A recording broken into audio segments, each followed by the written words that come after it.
So there we were, back at Maxx Studios, Pretty Dry Productions, trying to figure out this oil burning gig.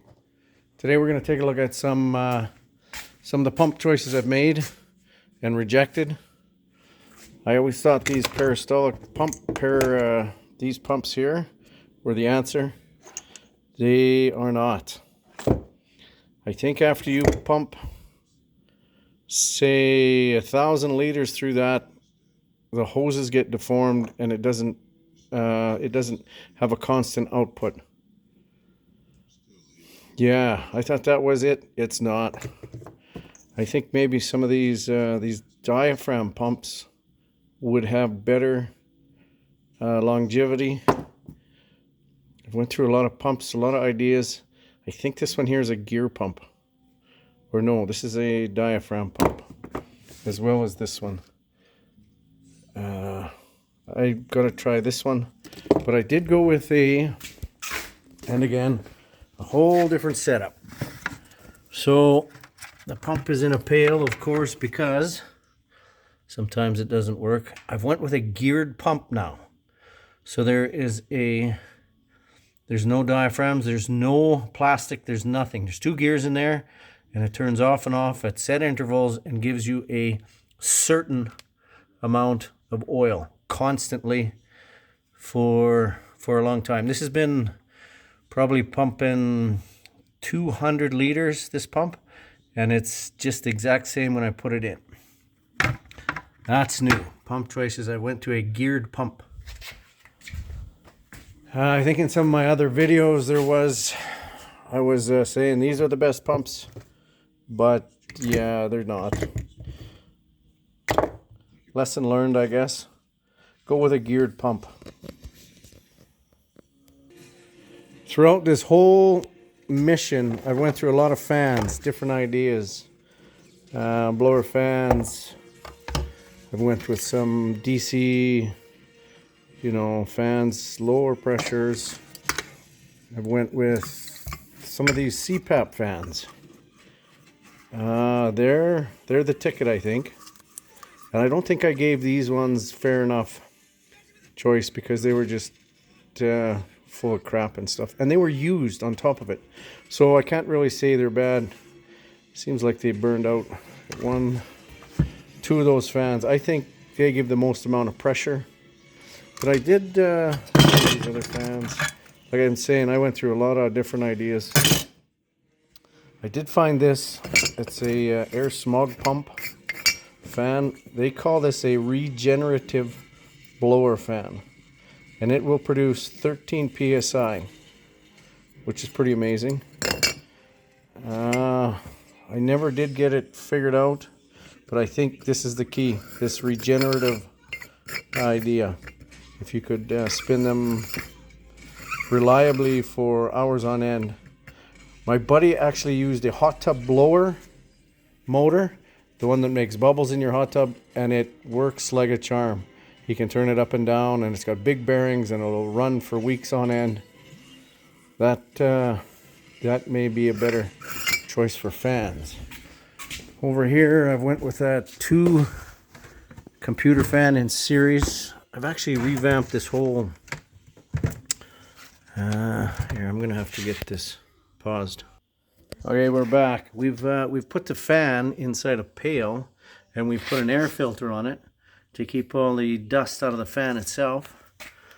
You can still see there's a little bit of dust, but in this whole situation, there's 1, 2, 3, 4 fans that feed into another set of fans, and this whole setup here is giving me.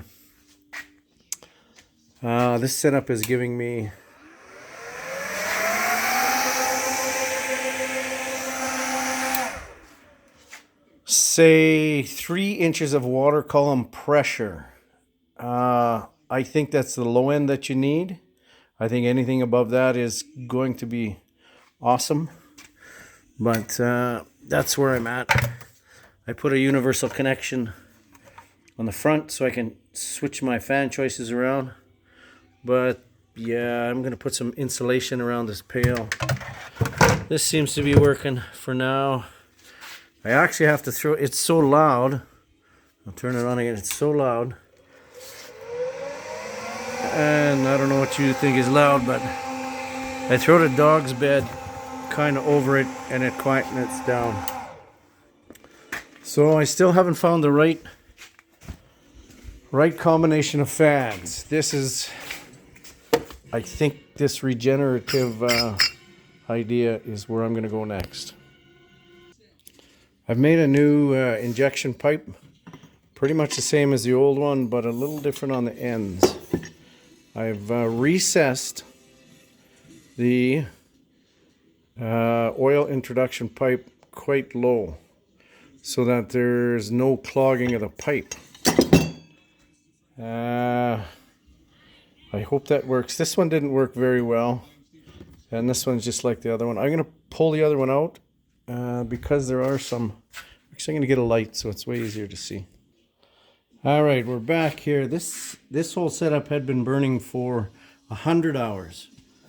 So it's the same idea, but I did notice that, now you see there's a piece of rubber in here, that there was oil dripping in between these pipes and down the inside, and then causing some not correct burn here. So I've added, this will come straight out. I have added a piece of a seal, in fact.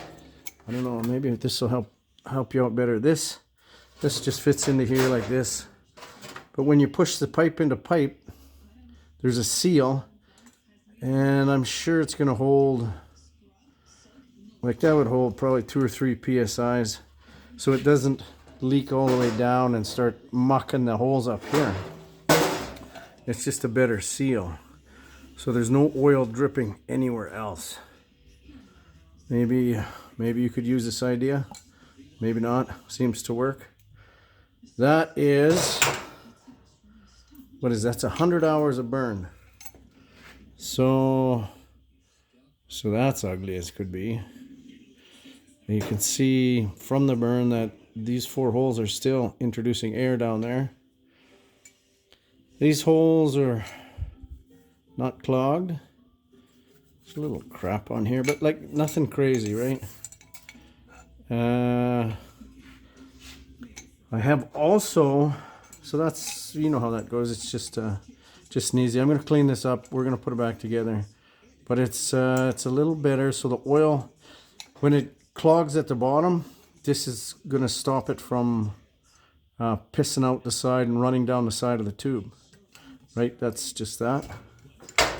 And then here is 100. And what you got to look at is, I've also introduced a insert. It's just a small, thin stainless steel something. But I've noticed that when there's a crust on the top, it seems to burn better. So I just introduced a small stainless steel, I don't know, just a spacer, I guess. And then the oil drips through and goes around. That's 100 hours. That's pretty good. I also cut these at, an angle, so when the air, and I've noticed when the air blows at them, it starts to circulate the oil vapor that is produced, and everything burns more cleanly. I think I'm going to go with that some more. It's just thin metal, thin stainless. Yeah, that's 100 hours of burn though. I'm pretty happy with that. In my next build, I am going to make sure that I was going to put a different connection here. Maybe if I can find it quick.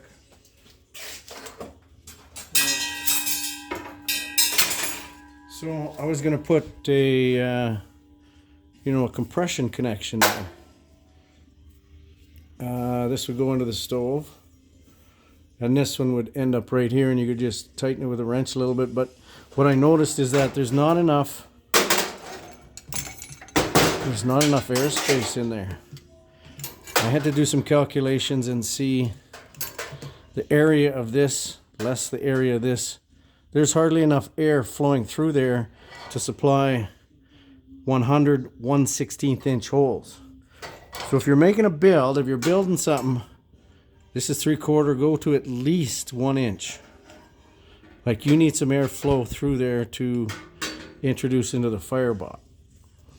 And if I would have put that in there, it would have blocked more than half of it off. So I chose to go with this kind of easy seal here. And actually, after seeing what has happened here, these holes look like they're still pushing air out.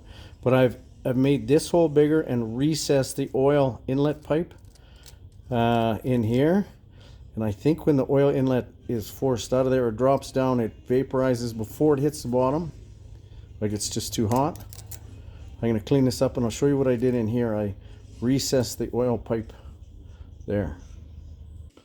All right, so I've somewhat cleaned this up, but you can see where I've put an extra, enlarged this hole and recessed this oil introduction pipe. I think that's making a difference. There was still a lot of buildup all the way around, which was, I never saw that before, but I'm getting 100 hours out of it instead of the 40. So yeah, like, I think that's helping, keeping the incoming oil cool, like until it hits the bottom of the bowl to vaporize and stuff. I think that's making a difference.